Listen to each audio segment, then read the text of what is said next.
All right, Shabbosai, good morning. Let us begin. Begin by thanking our sponsors for this morning, to thank our TALMUD TORAH sponsors for the month of Iyar, Steve and Teri Czinn, for dedicating all the Shir and Drashos this month in honor of their newest grandson, Matan Shmuel Aharon. I hope that in the merit of our TALMUD TORAH, ultimately this young man will grow to be an incredible Ben Torah, and in merit Hashem a source of nachas for his family, Admeh Ve'esim Shanim Tovos. But with that, let us begin. We have a lot to do today, Baruch Hashem.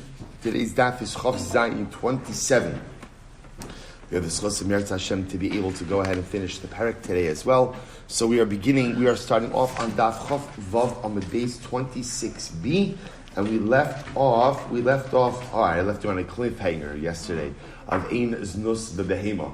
Right, so again, remember we're trying to figure out a case in which if he delivered a kinui, right, he delivered a warning regarding a particular person, so it would be ineffective. So the Gemara was trying to go through an entire list. So Amar Papa, let's just pick up with this. Amar Papa, it's 2, 4, 6, 8, 10, 12, 14, 16, 18, 20, 21 lines up from the bottom. Amar Papa, Uti Behema. Papa says this comes to exclude a behema, that if he was a mekaner, if he warned her, ultimately again about a behema, ultimately again it would not be an effective kinui. Why?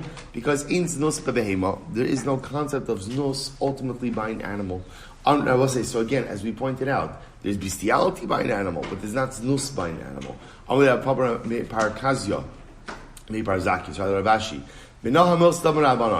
Ultimately, again, from where is the following idea that the Rabbanan say, Eiz nus bebehema, dichsiv lo savi esnon zona u'mechir kelev. Pasuk says, well, it's very interesting. They're talking about the prohibition for karbanos to bring in esnon zona. So we'll say esnon zona is if, let's say, a person went to a zone and he gave her a sheep. He gave her a sheep for services. Right? That's called an esnon zona. That cannot be brought as a karban. And mechir kelev. Mechir kelev is if you exchanged a dog for a sheep. So again, that exchanged sheep, so to speak, the exchanged sheep could not be brought as a karban. Since in Britannia we learned esnon kelev or mechir zona. So this is an interesting case. Esnon kelev is if ultimately Rashi says Rishim Adam Omer Lazona Helech Tala Vibayli Lekalbi. If a man says to a zona, take this sheep, and have znus with my dog, then ultimately again, mechir zona, ultimately Rashi says over here, haiselo shifcha zona, vechlifa betala. If a person had a shifcha, was a zona, and ultimately exchanged that shifcha for a sheep, those, interestingly enough, would not be prohibited. So we'll say, so the reverse cases would not be prohibited. So the Gemara says, Shnei Emar, Gam Shnehem, because the pasuk says these two items, Shnayim Velo arba'a. It means two and not four. So the prohibition ultimately again only applies to esnon zona and mechir kelev. Now we'll say, what do you see from that? You see from that over here that, interestingly enough, if a man were to go ahead and give the zona, right, go ahead and take this sheep, right, to have znus with this dog, ultimately the sheep would be permitted as a karban. Interestingly enough, which shows you that what? That ultimately, again, the bia with the behema does not constitute an act of znus. That was just a long proof to say that bia with a behema does not constitute an act of znus. So the Gemara says, the elo shechva zera lamali. So I will say, so what does the phrase shechva zera in the case of Sotah, what does it come to teach me? So mi boy lechidisanya, shechvas zera, prat lidavar acher. Ultimately, I'm going to say, so shechva zera comes to exclude something else. My davar acher, Amrav Sheshes prat, the shekina lo shelo kidarka. We'll say, interesting case. What happens if halacha l'maisa, a husband specifically warned his wife regarding bia shelo kidarka? He went ahead and this was the warning, right? Don't be alone with Shimon in order that you not come to be a shelo kidarka. Obviously, a very specific type of kinui. From the Rava, I don't understand why should that be a problem. In other words, why should that be an ineffective kinui? Shelo kidarka mishkavei isha ksiv. Both say the Torah outlined that there are two types of bia, and both halachically again are looked at as legitimate forms of bia. Bia kidarka, bia shelo kidarka. So ultimately, again, why would that not be a proper kinui? To which the Gemara says, "Ela amarava prat l'shekina la derech evarim." So Rabbi say, interesting case. What happens if he delivered the warning, but ultimately, again, not for biyah, but for touching? Just for touching. In other words, he went. That's lashon of derech evarim. He went ahead and he gave the kinui again. Not worried that there's going to be biyah. Reuben says, "I'm not worried there's going to be biyah." But ultimately, again, I prohibit you from being alone from Shimon unless you come to touching. Amrli Abaye pritzusa ba'almihi. So Rabbi say again, as wrong as touching may be, but lamaisa, that's not an act of znus. That's an act of pritzos. It's actually interesting from a halachic perspective to distinguish between the concept of znus and the concept of pritzos. Right? Ultimately, again, znus is a punishable offense. Pritzos is interesting because in English we often translate them both as immorality, right? But in fact, znus ultimately, again, is a punishable, actionable behavior versus pritzos, which would be considered to be more in the realm of inappropriate conduct. Did the Torah prohibit pritzos? In other words, we'll say the answer to that is yes. Of course, but what Gemara is asking is from a legal perspective, did the Torah prohibit pritzos? Ela amra Abaye prat l'shekina la b'neshika. Ultimately, I will say this is actually very interesting. So again, getting incredibly specific over here. So it actually says over here, b'neshika mashik hashamish ba'osam makom. What happens ultimately, again, if the husband specifically delivers a kinoi? Again, I will say, these are a bit exaggerated cases, but Lamaisa there to make a particular point. What happens if halacha Lamaisa, the husband went ahead and delivered a kinoi for what we call neshika? Literally, again, he explicitly says that I prohibit you to be alone with Shimon, lest there be contact between the makom milah and the makom erva. Again, lav dafkan act of biyah, right? But Lamaisa, again, contact, touching again of those two makomos. So the Gemara says, Hani chalaman damar ha'ara zuhach nasa ataras atara aval neshika v'lo klub. So I'll say that makes sense according to the opinion that says that biyah by definition is penetration, but lamaisa again the shika, which just means again a touching of the makom mila and the makom erva, does not constitute an act of biyah. Hainu deka asikra lemeutin shika. So therefore, the pasuk is coming to say that if he warned her regarding the shika, ultimately, again, it's not a problem, right? Because lamaisa, that would not constitute an act of biyah. Elamam da amar ha'ara zun shika ma'ikalemema. But according to the opinion that says that initial biyah is considered, or I should say the shika, right? Even the touching of the makom milah to the makom erva, ultimately, again, would constitute an act of biyah. So what is there to say? In other words, that should definitely be a proper kinui. To which the Gemara says, the olam l'shekina l'derech evarim. To which the Gemara says, you're right. L'mais, again, what are we talking about over here? Where ultimately, again, he went ahead and he delivered a kinui for what we call derech evarim. So Rabbi say, derech evarim ultimately means, derech evarim means that he went ahead and he delivered the kinui, ultimately, again, for touching. So that's what he says. He says, Reuben Strachel, don't be alone with Shimon, as I don't want any touching. So the Gemara says, so again, remember, we said before that Allah Lamaisa, that is not going to constitute a proper kinui. Why? Because ultimately, again, that will be pritzos. That will not be znos. And therefore, again, in order for a kinui to be proper, it has to be about znos. To which the Gemara says, so what would you have thought? Bikpeda de Baal Tal Yerachmana. I would have thought that, remember again, what is the whole essence of kinui? The whole essence of kinui is that the husband is bothered by something in his wife's behavior. So maybe he has the right to frame the kinui as he sees fit. And if he's bothered by this pritzos, maybe that has the ability to go ahead and affect a proper kinui. To which the Gemara says, Ubal ha-kapid, kamashmalon, no. Kamashmalon said that Allah said that's not the case. And that a kinui, as much as a kinui, of course, is at the discretion of the husband, but lamaise at the end of the day,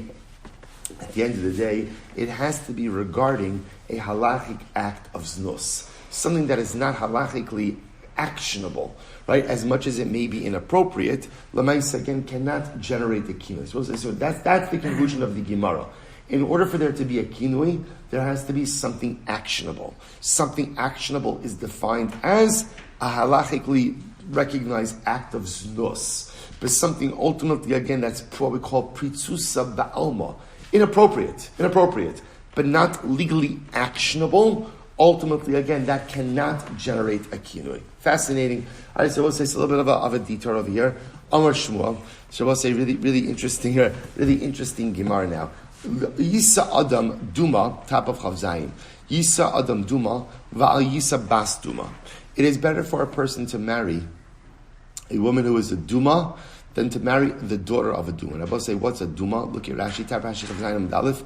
Nit Enes v'nedaberes b'fi kol al ni'ufeh. We'll say, Duma is a woman who is known to be immoral. Known to be immoral. Now again, I will say, how is she known to be immoral? We're not talking about a situation where Lamaisa, again, there's Hasura and Eidim, because again, once again, that becomes then an actionable offense. But rather, again, everyone speaks about her immorality. So we'll say there's a concept in halacha of a kol. A kol means a rumor. So there are different types of rumors. There are rumors that are just that, rumors. And there are rumors that are so widespread and so embedded that the halacha assumes they have some degree of legitimacy. So therefore the Gemara says over here, better to marry a Duma. So a Duma again is a woman who everyone speaks about her immorality, than to marry a Bas Duma, the daughter of a Duma. Why?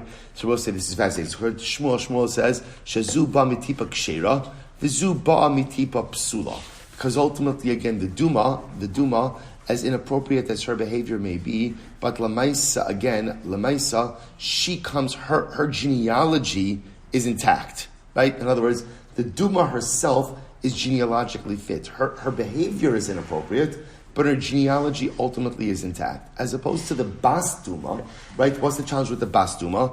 If her mother is known to be so immoral, so her paternity is in question, and therefore her genealogy is questionable as well. So therefore Shmuel says, fascinating in hers, okay, obviously we're talking about someone with a very limited shidduch pool over here. Right? So Lamaisa, again, if there's a choice between the Duma or the daughter of the Duma, go for the Duma. Rabbi Yochanan says no. Rabbi Yochanan says incredible. Yisa Adam Bas Duma Va'al Yisa Duma. Rabbi Yochanan says not true. Better to go ahead and marry the daughter of the Duma, and not the Duma herself. Why? Rabbi said this is incredible. Shazu omedes becheskes kashrus, v'zu ina omedes becheskes kashrus. So we'll say Rabbi Yochanan says, one second, it's not simply about genealogical fitness, but rather what is it about? The nature and the quality and the character of the person. Right? So remember again, the Bas Duma, the daughter of the Duma, what did she do? In other words, you don't choose your parents. Right? So Lamaisa, again, she was born to. But as far as we know, she herself has a complete and absolute personal cheskas kashrus. That's fundamentally different, ultimately, again, than the Duma herself, who doesn't have a cheskas kashrus. So we'll say, why? Let's analyze this. So ultimately, again, why does the Bas Duma have the Cheskes Kashrus? So we'll see in just a moment. Well, actually, take a look at Rashi. Rashi says, Shazu Habas Omedes Becheskes Kashrus Umuteres Labaila Ulatipa Psula Lo Chashin Derov Bi'ilos Achar Habal. So we'll say, Rabbi Yochanan is also bringing something else up over here, which is Rov Bi'ilos Achar Habal, which means that the majority of active relations happen with the husband.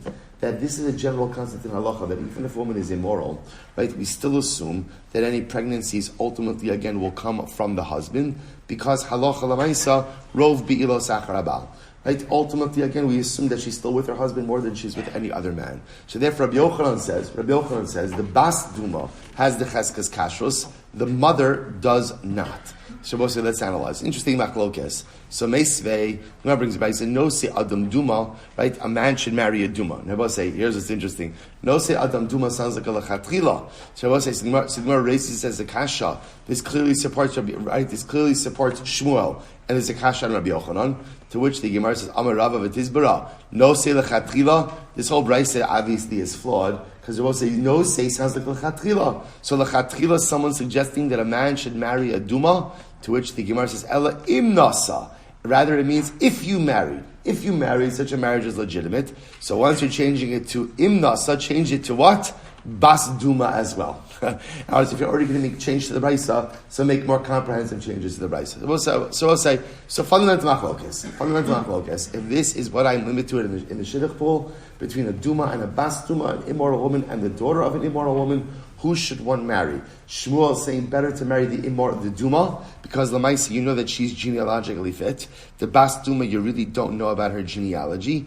Rabbi Yochanan is saying no, better to marry the Bas Duma because she has a Cheskas Kashrus, and the mother doesn't have a Cheskas Kashrus. For Hilchasa, so I will say, what is the halacha? Always Hilchasa, Yisa Adam Bas Duma, Va'al Yisa Duma. I will say the halacha is better to marry the Bas Duma than the daughter herself. Why? The Tanur of Tachlifa Ba'marava coming to Rabbi Avo, Isha Mizana, even if a woman is immoral, Banea Ksherin. Ultimately, again, her children are kosher. Her children are kosher. Why? Rov bi'ilos achar habal. Because ultimately, you know, we'll say halacha operates with this principle of rov bi'ilos achar habal. That even if she is immoral, we assume that the majority of times that she engages in relations, it is with her husband, and therefore halacha l'maisa, her children have a cheskas kashrus. So we'll say, so that is the halacha l'maisa here. Fascinating. By Rav Amram. So Rav Amram says, what about haisa prutza biyoser mahu? We'll say, what happens if she wasn't just immoral, but she was abundantly immoral? In other words, we'll say, the concept of rov bi'ilos achar habal says that there is still a rov, right? That's what that operates with. So rov is a halachic concept, right? And rov tells you that there is a halachic majority. The halachic majority makes it as if the minority doesn't exist. It's actually a fundamental machlokes in rov in general, how rov works. Does rov negate the identity of the minority? Or does rov acknowledge the minority, but ultimately tell you that the majority still is the statistical probability? I'll give you a simple example. If you have two kosher pieces of meat mixed together with one non-kosher piece of meat, so I will say, can you eat all three pieces of meat? Right? So again, if you say rov eclipses the minority, then you should say it makes it as if the minority doesn't exist, you can eat all three. Or you say no. Rov says that when you pick up a piece of meat, what do we say? The statistical probability is that you're picking up a kosher piece of meat. And you could say that ultimately until you get to the last piece of meat, but pashtus, you wouldn't then eat the last piece. We actually saw this in Chulin, in our last cycle. We'll get to it again in Meretz Hashem. In any event, the point over here is, Rov bi'ilos achar habal says that there is a statistical probability that when she becomes pregnant, it's her husband's child. The Gemara is asking, what happens if that Rov doesn't exist? That's the Shaila. What happens if the Rov doesn't exist? Why wouldn't the Rov exist? Because unfortunately she is ridiculously promiscuous. What would happen in that situation? So this is actually very interesting.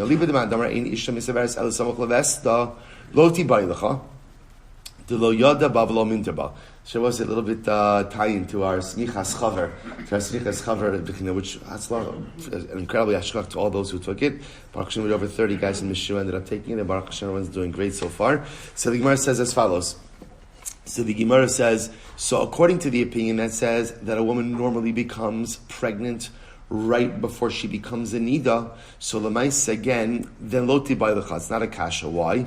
De lo yadaba, because the husband doesn't necessarily know when his wife is going to become a nida, and therefore lo mintarla, he can't keep an extra watchful eye on her. Kiti bay lecha. So where does Shaul say? So in other words, if a man knows, well, let's finish up. Kiti bay lecha. Where does the kasha come up? Haliba demand damar in isha misaveres el samach l'tfilasa. That a woman normally becomes pregnant right before she goes to the mikvah.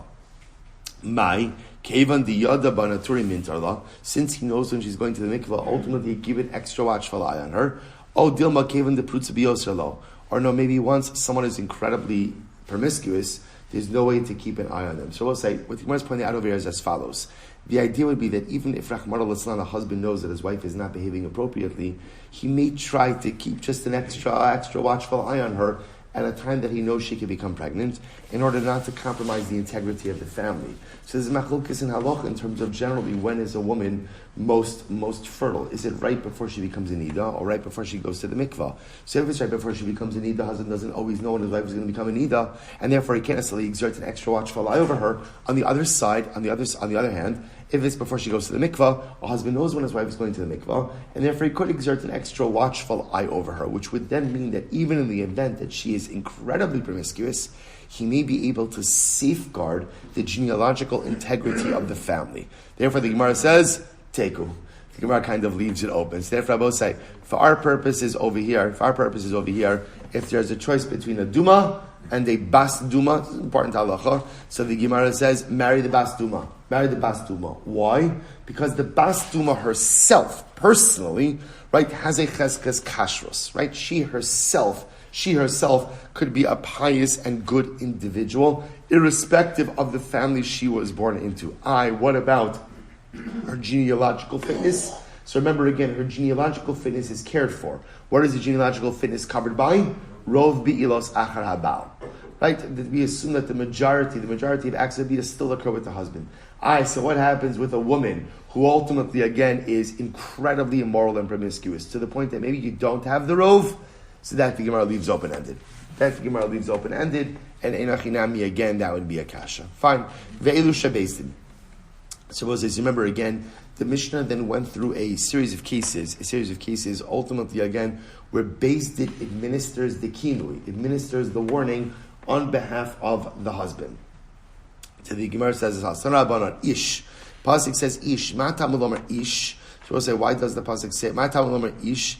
Ish l'rabos ishes cherish, ve'ishes Sotah, ve'ishes shiamum, v'shahalach baila l'medinas hayam, v'shahaya chavush v'asur. So we'll say ish comes to include the following cases: the wife of a cherish. Remember again, a cherish is deaf mute, right? The wife ultimately again of a Sotah, someone who's deranged or insane. Ve'ishes shamum. So we'll say Sotah and shamum are just different levels of mental instability, but the common denominator is both of them lack capacity.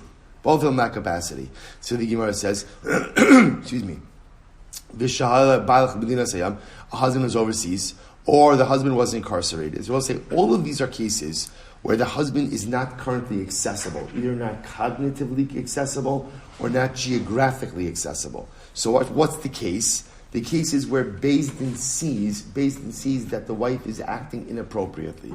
So what does Beis Din do? She Beis Din mekanen lahen leposlan miksuvasan.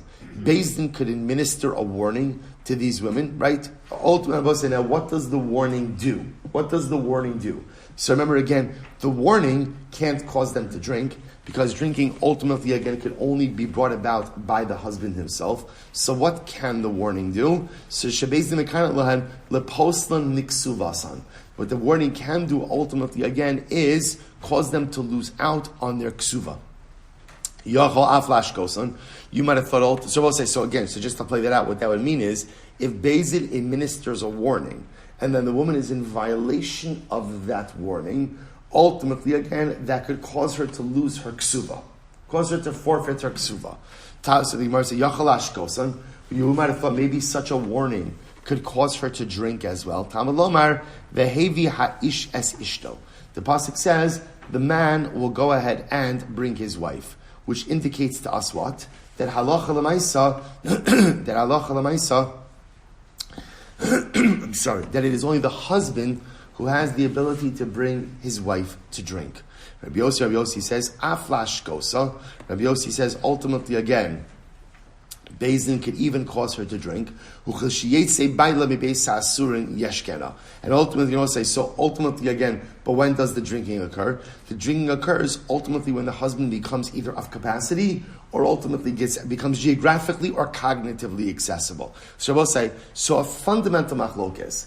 Everyone is agreeing that Beis Din has the ability to administer a warning, right? The shaila is, what can that warning do? So first opinion says the only thing that warning could do is cause her to forfeit her ksuva in the event that she violates the warning. Second opinion says no, it could even cause her to drink. Now, cause her to drink when the husband becomes accessible to take her to the basement. So as both say, no, everyone agrees that Beis Din can never bring a woman to drink, right? That can't happen.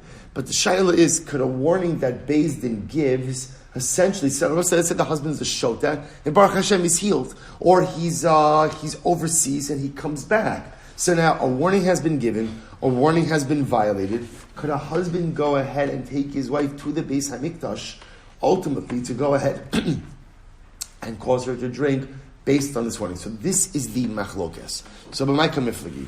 So Rabbi will say, what's the machlokes? What's the machlokes? See, here we go. So the Gemara says, Rabbanan savri ba'inon vikine vehevi. So Rabbi will say, the Rabbanan say, you require vikine vehevi, which literally means he warned and he brought. Take a look at Rashi. I will say Rashi is 2, 4, 6, about 8 lines up from the bottom. Vikine vehevi hamakana lo yashkena. So I will say, according to the Rabbanan, you need the same person, so to speak, to administer both parts of this process. You need the same person to administer vikina and the same person to administer vehevi. So in other words, if the husband administers the warning, then the husband could bring her to drink. But if the husband doesn't administer the warning, i.e. Beis Din does it, then the husband cannot bring her to drink. That's the position of the Rabbanan. Rabbi Yossi Savar, lo ba'ina v'kine behevi. Rabbi Yossi says, no, you don't need it. You don't need it. In other words, there are two distinct parts of the process, and even if Beis Din does the first part of the process of the kinui, the husband could do the second part of the process of bringing her to drink. So we'll say fundamental machlokes. So Tan Rabbanan, let's analyze. So we learned Tan Rabbanan, asher tishte, asher tiste isha tachas isha v'nitma'a. So the Gemara says, lahakish ish li isha v'isha li ish. So Rabbi say this comes to compare the woman to the man, or I should say the man to the woman, and the woman to the man. So Rabbi say, so Lamai Hilchos. So Rabbi say, so again, it's quoting right. Asher tista isha tachas isha. So to remember again, the first isha is referring to the wife. The second isha is ish shelo, her husband. So it's comparing the wife to the husband. So how do you compare the wife to the husband? What does this mean? So the Mahilcha. So Amrav Sheshes Kishem Shemhu Suma Lo Haya Mashke. So let's listen to this to teach us the following. If the husband, some fascinating halachos over here. If the husband was blind, he would not be eligible to administer the Sotah waters to her. Why not? T'chsiv v'ne'elam me'ene isha.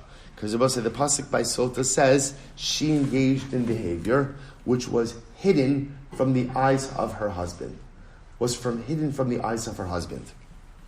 Kach im hi haisa suma lo haisa shosa. So too ultimately again, if she was blind, ultimately she wouldn't drink as well. So Rabbi say, so again, the same way that if he was blind, based on the pasuk, v'ne'ela me'ene isha. And what's the whole process of Sotah? She's doing something that he can't see. Well, if he is unable to physically see, then he's not subject to the Sotah process, or he's ineligible, so to speak, to engage in the Sotah process. So too, if she can't see, because remember again, what the Gemara is saying over here is, whatever applies to him applies to her. Whatever applies to her applies to him. So Allah Chalamayis again, if he's blind, it makes him ineligible for the Sotah process. If she's blind, she's ineligible for the Sotah process. Rav Ashi says, Kishem, Shechi Geres Vigidemes Lo Haisa Shosa. The same Rabbi say that ultimately, and Chigeres means she doesn't have feet, it doesn't have legs.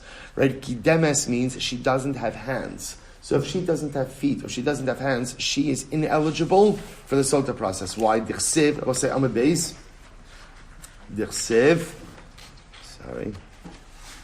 Dichsiv, v'hemid hakohen es ha'isha lifnei Hashem, v'nosan al kapel. Because I will say, what does the pasuk say? The pasuk says the Kohen shall stand the woman before Hashem, and ultimately put the carbon on her hands, her mincha on her hands. So I will say, that pasuk tells you that the woman has to be able to do two things. Number one, stand. Number two, hold something in her hands. So if she doesn't have feet, or she doesn't have legs, and therefore cannot stand, or she doesn't have hands, and therefore can't hold something in her hands, l'maisa, she is ineligible for the Sotah process. Kach hu im hayechiger ogidem lo hayamashkev. So we'll say, remember again, it's the reciprocal idea. Whatever applies to her applies to him. Whatever applies to him applies to her. So too, if he was missing feet or hands, he would also be ineligible for the Sotah process. Rabbi Rashi says, Kishem she'ilemes lo haisa shosa d'chsiv va'amra isha amen amen. We'll say the same way that if she was unable to speak, if she was mute, she would be ineligible for the Sotah process. Why? Because we all say part of the Sotah process requires her to what? Answer Amen, or Amen, Amen. So being unable to answer Amen, Amen precludes her from participating in the process. Kahu im haya ilem lo haya mashke. So to the husband, if he was mute, he would also be unable to go ahead and participate in the process as well. Fine. So I will say, so that's just this last reciprocal, which is quite interesting. So what about the previous question? What about the question about the kinui of Beis Din? So I will say, so Rambam paskins that Beis Din does have the ability to deliver a kinui on behalf of the husband. They do have, in other words, if they see the wife acting inappropriately, they do have the ability to offer up the warning. But lamaisa, the warning only works to preclude her from collecting ksuva. Ultimately, again, will not work to ultimately cause her to drink. We do subscribe to the drasha, to the Rabbanan's drasha of vikine vehevi. Only one who goes ahead, only if the husband delivers the warning, does he have the ability to go ahead and take her to drink. But Lamaisa, if he didn't deliver the warning, then again, so in a case where let's say he's incarcerated, Beis Din delivers the warning, he gets out, the most that violation of the warning could do was to cause her to forfeit her ksuva. But Allah Lamaisa cannot go ahead and trigger the obligation to drink. Incredible. I will say, Hadron Allah, Arusa, Mazel Tov. Mazel Tov, Mazel Tov. I will say, brand new parak. Some very interesting ideas over here. I will say, so actually, it's actually a wonderful segue. Prakim don't necessarily have to be related, but there happens to be an excellent segue over here, because Lamaisa, you can remember, what was the piece we just ended off with? A certain degree of reciprocity in the Sotah process. Shabbos, continuing in that same theme of reciprocity, so the Mishnah says, Kishem shamayim bodkin osa, kach hamayim bodkin oso. We've made reference to this a number of times already, but here it is explicitly. In the same way that the waters check her, the waters check him as well. Shabbos saying that here's what's interesting. What's missing from the Mishnah? What's missing from the Mishnah? Who's the him? Who's the him? Remember again, there are two hymns in this Sotah narrative, right? What are the two hymns? Hymn number one ultimately again is the husband. Hymn number two is the adulterer. So we'll see an interesting discussion. The Pashtas we assume is talking about the adulterer, right? Because the adulterer is the one who went ahead and committed the crime. So if Lamaisa, again, the waters are going to check her, they should check the adulterer as well. Although maybe what the Mishnah is teaching us, will say is, listen, if a man is going to subject his wife to this process, right, to this level of moral scrutiny, so the husband better have his house in order also. I was also say, whatever you're going to go ahead and demand of someone else, so Lamaisa, again, you have to be ready to go ahead and live up to that same level of expectation as well. So again, we'll discuss exactly who the who is in the Gemara. Fine. But nevertheless, Keshem Shamayim Bodkin Oso, Kach Hamayim Bodkin Osa, Shneemar, Uba'u. We'll say ultimately again, Uba'u. Now we'll say now Lashon over here, it says Uba'u Hamayim. Ba'u, right? Bo is plural. Right? Uba'u Hamayim. Literally again, it's two comings. Right? Two comings. In other words, so Bo, it will come plural. Fine. So Keshem Sha'asur Labal, Kach Asur Labal. And I will say in the same way, if a Sotah is found guilty, so the same way she is asur, she's prohibited to her husband, she's also prohibited to the adulterer. Shene'emar v'nitma'a divrei Rabbi Akiva. Because I will say, the Torah uses the lashon of, it doesn't just say nitma'a, but rather it says v'nitma'a. So I will say, so remember again, the context of the pasuk is, Zos taras hakinos, asher tiste isha tachas isha v'nitma'a. So we'll say, if a woman is indeed found to be a Sotah, so Nitma teaches me that she's prohibited to her husband. Vav, they will say that Vav is extra. So in general, whenever you see an extra Vav, that is always ripe for a drasha. And therefore, Halacha L'maisa teaches me that she can go ahead and she becomes prohibited to the boel, to the adulterer as well. I'll say, Rabbi Akiva. I'll just point out there's something very, very beautiful. There is a piece, I saw a piece by Rabbi Yitzchak of Berditchev, Zechusa Yagin Aleinu. So the Rebbe says you learn a very important yisod from this opening phrase of the Mishnah of Kishem Shamayim Bodkin Osa, Kachamayim Bodkin Oso. We're using the same way that the water checks and the water checks her. So it says, so get ready for this. So the Rebbe writes, he says, Tam, Masha Chasidim Shosin Mashke, Af Shalo Bifnei Achola, Utfilasam Ose Pri Tnuva. So I'll say, by the Chasidim, the Rebbe writes, it's a big thing to make a l'chaim. I will say that by the Chasidim, so making a l'chaim is not just having a drink. I've mentioned this a number of times. Making a l'chaim is a bracha that you give to someone. Right? Like l'chaim literally means, in other words, when you drink a l'chaim with another Jew, you're giving that person a bracha. Right? You say l'chaim. Ultimately, again, you should have a good life. It's a bracha. So the Rebbe says, sometimes when you hear that someone is ill, you make a l'chaim to them. You make a l'chaim to them. Now, I understand why a bracha should work when you are in the presence of someone else, right? You give someone else a bracha, that's a direct dialogical connection, the bracha like that. But yet, the Rebbe says, it works to make a l'chaim for another Jew, even not in their presence. Even not in their presence. So ultimately, again, from where do you see a concept that making a l'chaim for someone works even not in their presence? So the Rebbe says, Dematzinu b'Torah eitzel Sotah v'hishke es hamayim kishem shamayim botkin es ha'isha ken hamayim botkin es ha'ish. So the Rebbe says the source for this is Sotah. So we'll say what happens? The Isha Sotah drinks the water in the Beis HaMikdash. And what does the Mishnah say? The same way the water drinks her. The same way the water tests her. We'll go with the adulterer for now. The water tests him, the adulterer, wherever he is as well. So what do you see from here? An act of drinking by a Jew in one place has an impact on a Jew in a different place. And the Rabbi says, listen to this. So he says, right? You see from here that drinking something in one place has an effect on a Jew in another place. V'yadua demida tova meruba memidas paranius. And the Rabbi says, we know that the midah tova, right? The midah of good always outflanks, always outweighs the midah of negativity. Ve'im kain, so the Rebbe is supposed to say, isn't this beautiful? So clearly, if the Sotah is going to work to make a Sotah l'chaim, right, essentially, right? If it's going to work for the Sotah to drink the water in the Beis HaMikdash, and it's going to check her adultery wherever he is, then the Rebbe says the ability to make a l'chaim in someone's zuchos, even if they are not present, certainly helps as well. Let's say, is that not absolutely incredible? Right? So if anyone ever asks you, what's the makar that a l'chaim works for someone's benefit, even if they're not in geographic proximity? Mishnah, Mesech Sotah, Chav Zayin Amud Beis. If the Sotah l'chaim works to go ahead and judge the adulterer wherever he is, certainly a l'chaim for the benefit of another Jew absolutely works wherever he or she may be as well. Incredible. I'm Rabbi Yeshua. Kach Edur Sheb Zechariah ben Akasov. Shabbos says, remember again, back to Rabbi Akiva. Right? Rabbi Akiva's drasha ultimately again was vinitma, since it's written in longer form. So vinitma ultimately teaches me that she becomes asura, to the Baal and to the Boel in the event that she is guilty. On Rabbi Yeshua says, Kach Edur Zechariah ben Akasov.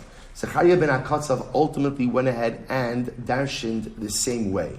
He said as follows: Rabbi Omer, Shnei Pama Amur beParsha, Nitma Vinitma, Echad LeBaal veEchad LeBaal. So I'll say all the Gemara is saying all the Mishnah is saying over here is that Halacha L'Maisa before Rabbi Akiva, Zechariah ben Akatzav already made this same drasha. Good.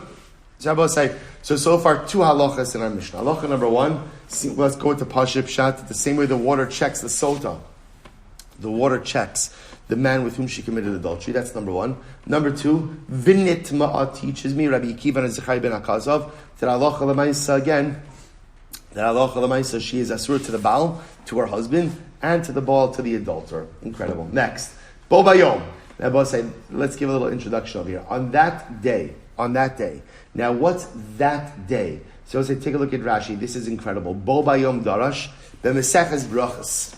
So Rabbi say, Rashi over here says this is referencing a very specific episode which we learned in Meseches Brachos. What did the Gemara say? Amirim dechol echad detani bo bayom hu yom show shivas Rabbi Elazar ben Azariah lenasius shenisrabu talmidim shenasnu rishus likanis lakol shahaya Rabbi Gamliel Omer kol talmid chacham shein tocho kibaro al yikanis lebeis hamidrash. Rabbi said, listen to this. We are familiar with the story. We actually just referenced it at the Seder. At the Seder on Pesach. So let's say we're familiar with the story where Rabbi Gamliel was deposed, right? Rabbi Gamliel was removed from his position as the Nasi, and he was replaced with Rabbi Elazar ben Azariah. Right, young Rabbi Elazar ben Azariah. Rabbi Elazar ben Azariah made a number of different changes that first day that he was in position. It's interesting that in leadership in general, there's a fascinating like leadership machlokes. When you come into a new leadership position, how quickly should you implement change? Right? In other words, is there change? Is it good to make change immediately? Or is there conventional wisdom like, no, sit tight, like learn a little bit, understand a little bit, and then ultimately, again, make the change gradually and perhaps a little bit. So Rabbi Elazar ben Azariah did both, but he felt that there were certain changes that needed to be implemented immediately. One of the first things he did was, Rabbi Gamliel had stationed a guard by the door of the Beis Medrash.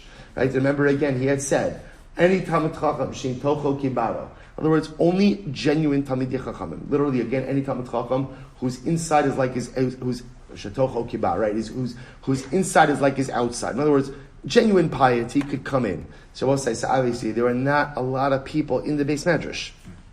The first thing that Rabbi Elazar ben Azariah did is he removed the guard from the Beis Medrash. And again, they say that day, they had to add in benches and benches in the Beis Medrash because there was such an influx of people that day. So Rashi says over here, for Rab Torah bo bayom. So most of listen to this. There was such a proliferation of Torah that first day because there was such a tidal wave of people coming into the Beis Medrash that first day. Supposed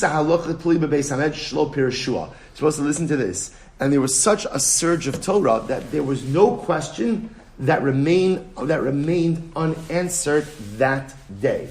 There's no question that remained unanswered that day. So I will say, is that not absolutely incredible? Absolutely incredible. So I will say, so therefore the Gemara says, Rashi points out over here, whenever you see the phrase Bo Bayom on that day refers to this day. That day refers to the day that Rabbi Elazar ben Azariah took away the guard from the Beis HaMikdash and ultimately allowed everyone entry into the Mikdash. Into the Beis Medrash. So Boba of Rabbi Akiva. So also Rabbi Akiva darshan that day. He said the Kli Chares Asher Yipom Hem El Tocho Kol Asher B'Socho Yitma. So Rabbi will say halachas of Tuman Tara. If you have a Kli Chares, right, an earthenware vessel, anything Kol Asher Yipom Hem El Tocho, anything that falls into a Kli Chares, Yitma, ultimately again becomes Tameh.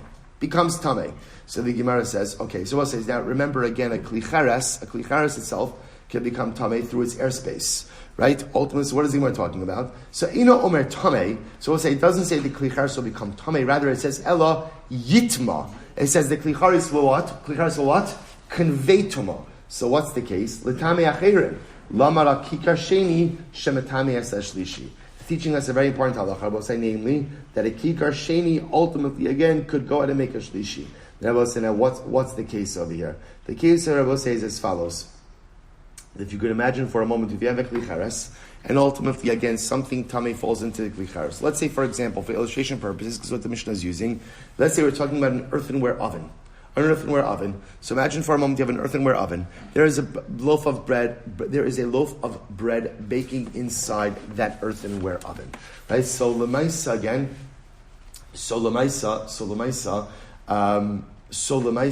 Now you have a loaf of bread. Something tamei now comes into that oven. So I will say, so what ends up happening? So the oven, right after it comes in contact with the tamei item, becomes ultimately again a rishon. The oven then goes ahead and makes the bread a sheni, and now the bread has the ability to convey tumah to something else and make it a shlishi. Progression of tumah, right? Tumah being the av, the source of tumah. Let's say a sheretz falls in. Sheretz falls onto the oven, makes the oven a rishon. Rishon conveys tumah to the bread. Bread is a sheni. Bread has the ability to convey tumah to a third item called a shlishi. Okay? Fine. So we'll say again, obviously we'll expound that in the Gemara. I'm Rabbi Yeshua. Mi yigala afar meinecha Rabbi Yochanan ben Zakkai. So we'll say, so Rabbi Yeshua when he heard this halacha, said, Rabbi Yochanan ben Zakkai, who will go ahead and clear the dust from your eyes? And I will say, now remember again, Rabbi Yochanan ben Zakkai had already passed away.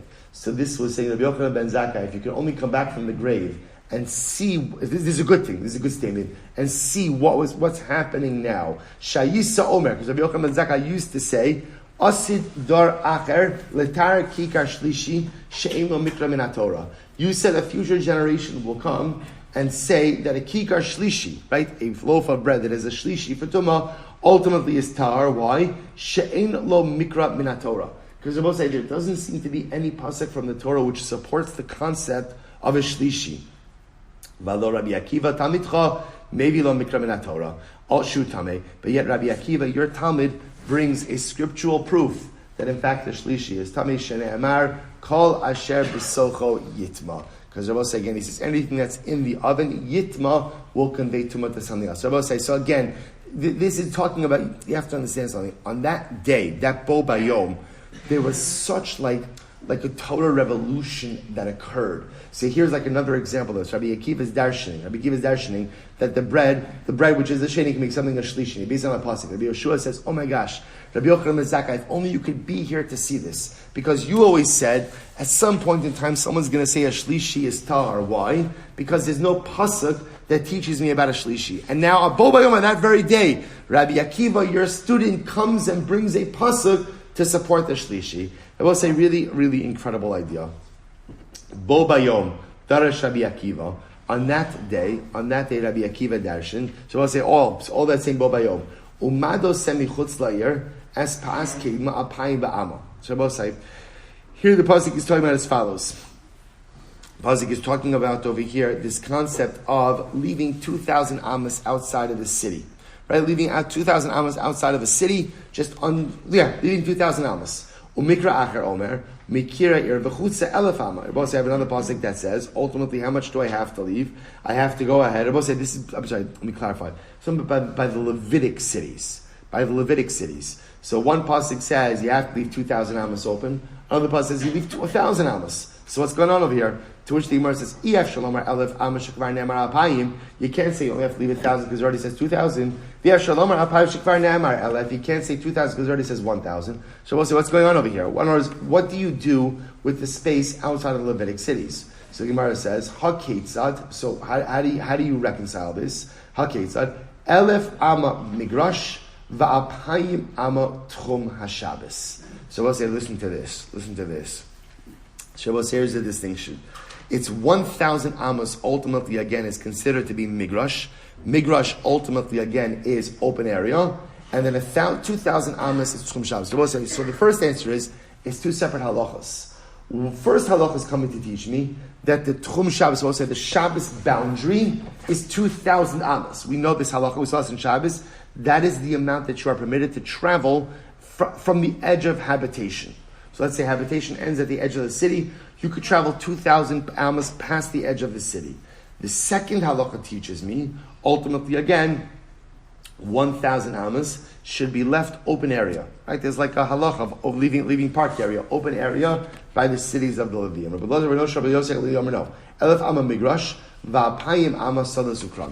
fact, Rabbi Yossi means something a little bit different. It means it should be 1,000 amma ultimately open space, and the other 1,000 amas ultimately could be fields and vineyards. So we'll say, on the outskirts of the Levitic cities, you're supposed to have 2,000 amas of space that you're not building on.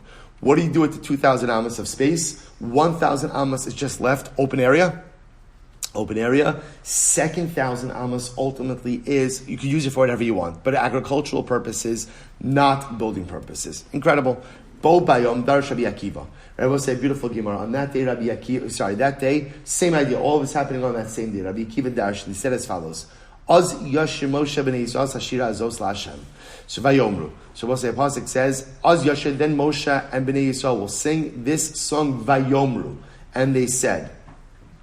So we'll say Lemar. So the Gemara says Vayomru Lemar Shvayomru Lemar Shein Tamalomar Lemar Umat Tamalomar Lemar. So we'll say it's repetitive. It should just say Vayomru. Why does it have to say Vayomru Lemar?